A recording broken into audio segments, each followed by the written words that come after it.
guys! We're going somewhere!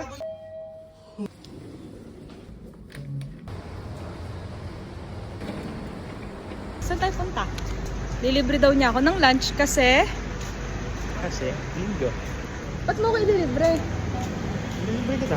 Kasi, wala lang? Just because? Ano ba yan? Walang dahilan?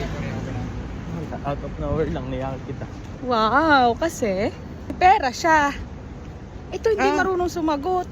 Hindi mo alam na bawal ba kitang ilibre kasi gusto lang kitang ilibre, ganon. Hindi mo lang makasagot ng ganon. Wala, ulit. Bakit mo ako ililibre? Lilibre kita. Kasi? May pera ko. Kasi nga.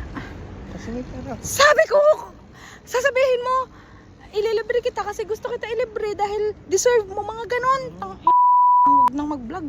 Oh, bakit lalabas kami? We're going to eat lunch. Kasi ililibre niya daw ako. Ba't mo ako ililibre?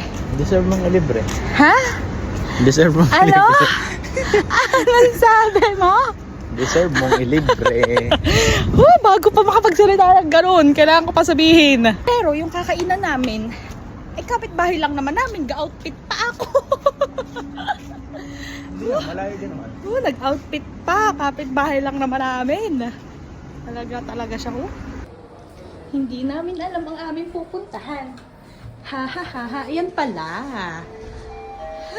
Outfit pa ako, ba't hindi? Ay, wala nang napindot eh. Wala napindot ko yun. Mga mangyan.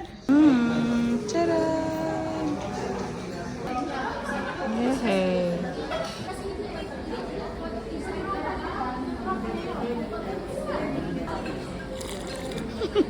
Kumuha kasi agad na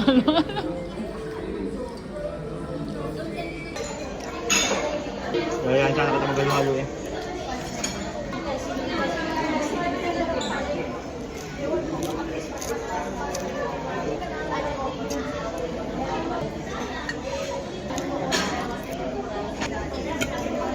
Ang dark.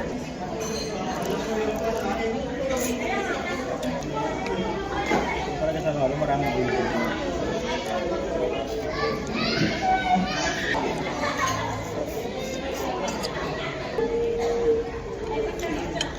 Story nga po eh. Okay lang ito. talaga.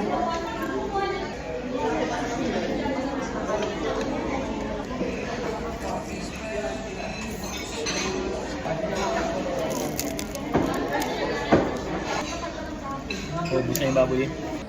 Ubos.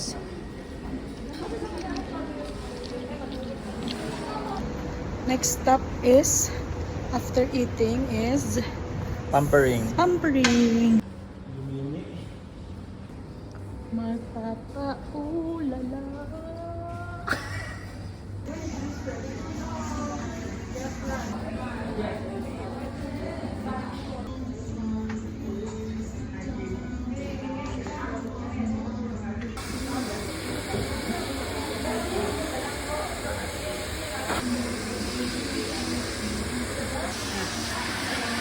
Sakit ng daliri ko.